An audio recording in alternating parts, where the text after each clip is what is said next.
Push this large door open. That's better. It's very windy out there today, even though the sun is shining.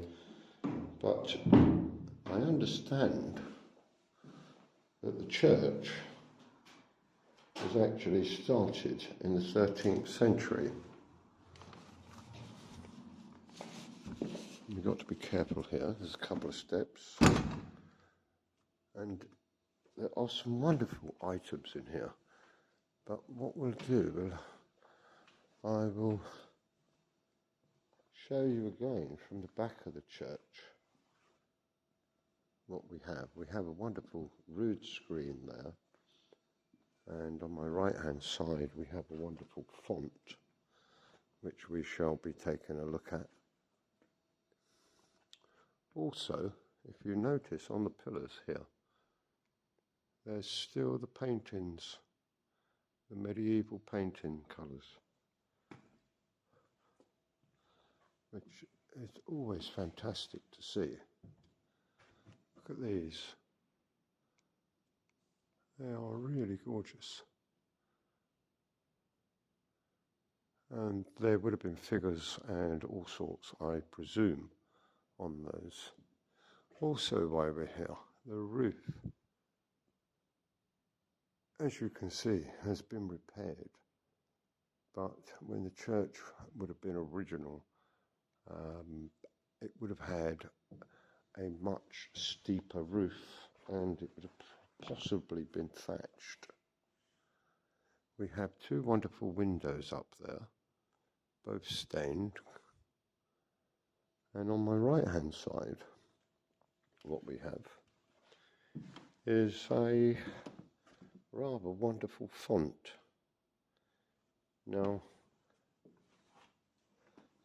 again, there would have been emblems in here, but these would have possibly all been destroyed during the Reformation. I do understand that this font is actually made up of two fonts, because there were two fonts originally in the church. The canopy, that would have been added much later, probably in Victorian times.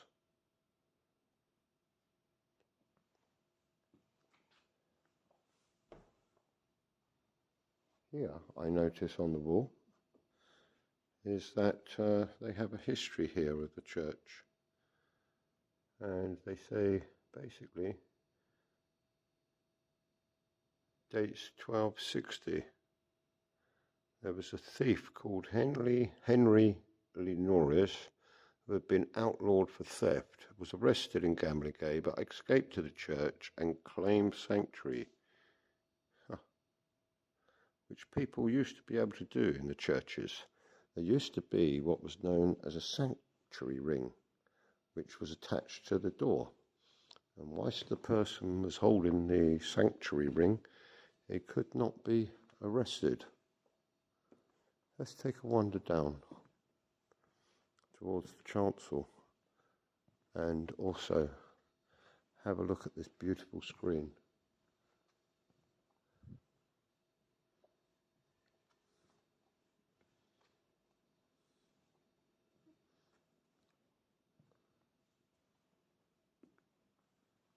It's quite a high screen with some wonderful carvings there. And as I say, there are two, if I can zoom in, there are two rather nice stained glass windows in the top.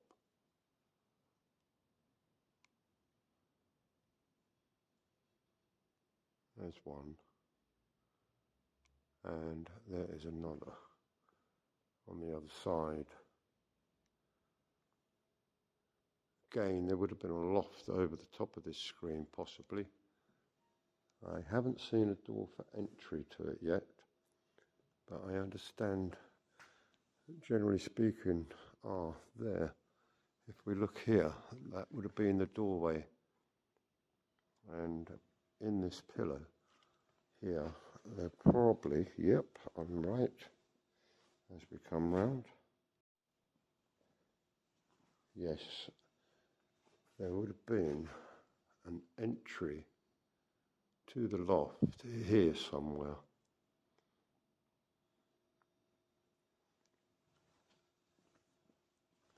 I also understand that there are some Misericords in the church, although not original to the church, they were brought to the church. And look at these wonderful, wonderful old pews. Look at those. Oh, look at them, they're absolutely glorious. Look at these superb carvings. And underneath these seats, here we go, here's your Misericords. Look at that happy chappy. Wow. I don't know what's on the other ones. Let's have a look. Because generally speaking, whoops-a-daisy, they would put different carvings on them. Super. Absolutely super. There will be one under there, but I'm not going to move all that stuff. We also have some panelling here, which is rather strange.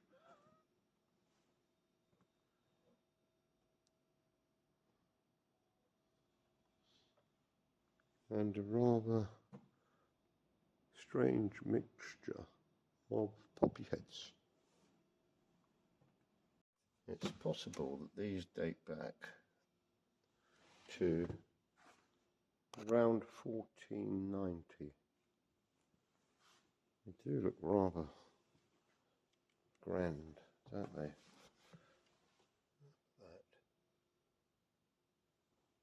Wow.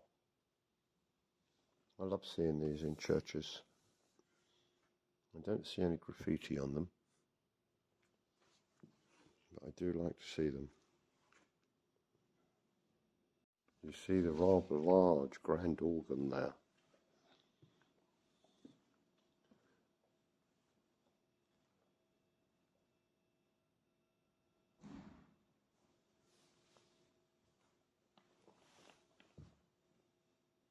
We have on the floor here many memorial stones.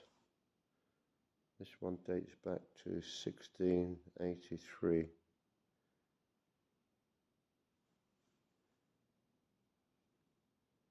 Can't quite make out what the figure is. It's possible there may have been a brass in there. I don't think so. And here we have two others. One is dated 1688 and the other one is dated 1696. And we have a rather grand one here. Here lies the Honourable Dixie Windsor. What a great name. Who departed this life on the 20th of October in 1743. What a great name, Dixie Windsor. Great name. We also have another one here. The body of the Reverend Isaiah Turnbury, B.A., Vicar of the parish. And that dates back to 1788. I do like the ends of these. They're rather nice, aren't they? Again, you will always understand the history of these churches and the fact that they've been here for hundreds and hundreds of years. It's truly quite amazing. Let's take a wander over here, because I haven't been here yet. We have a memorial here, as we do in most of the churches, to the men and women who gave their lives, both in the First World War, 1914 to 1918, and also 1939 to 1945. Nice to see that they're always remembered. And as they say, should never be forgotten.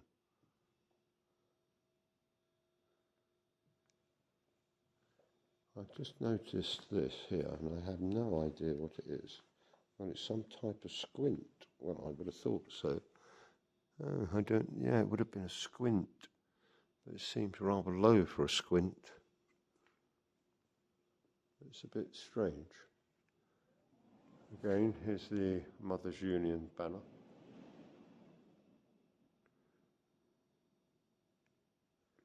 What I have noticed also, there's quite a lot of graffiti in this church, and some of it dates a long, long way back. Look at these old pillars. Look at these. Wow, when they were put in, they were put there to last forever. There's a lovely, pretty stained glass window here on my right-hand side. As you can see, we have tulips out at the moment. Mother and child. Rather nice.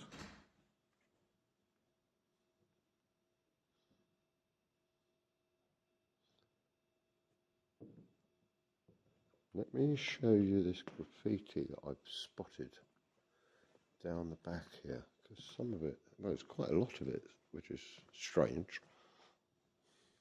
You don't normally come across this amount of graffiti. But on this entrance here, which is the tower,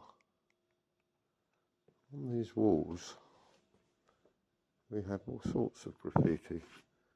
We have JB, who dates back to 1844, and we have someone there, can't quite make their name out. JM, we have one here, dates back to 1684, and W, this must have been lovers back in the day. W and A, they date back to 1836. There's quite a lot of graffiti on these. Most unusual to see that amount. And also on the other pillar, to give you some idea, very crusty. Whoops. Now, I can't quite make the date out on this. It looks like 1909. No, it's 1809, I believe. But that's quite large. It is quite a large church, this.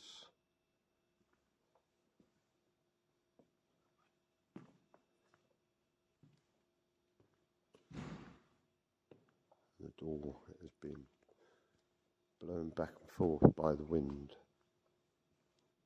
We have some more memorials here on the wall, and this one is to Elizabeth Lane, daughter of Ralph Lane, and that dates back to 1717. And here we have what's known as a banner cupboard, and when they had parades, etc., they would have kept all the banners in there, which would have probably been some type of guilds, a butcher's guild or the shoemaker's guild. And that is rather grand, isn't it?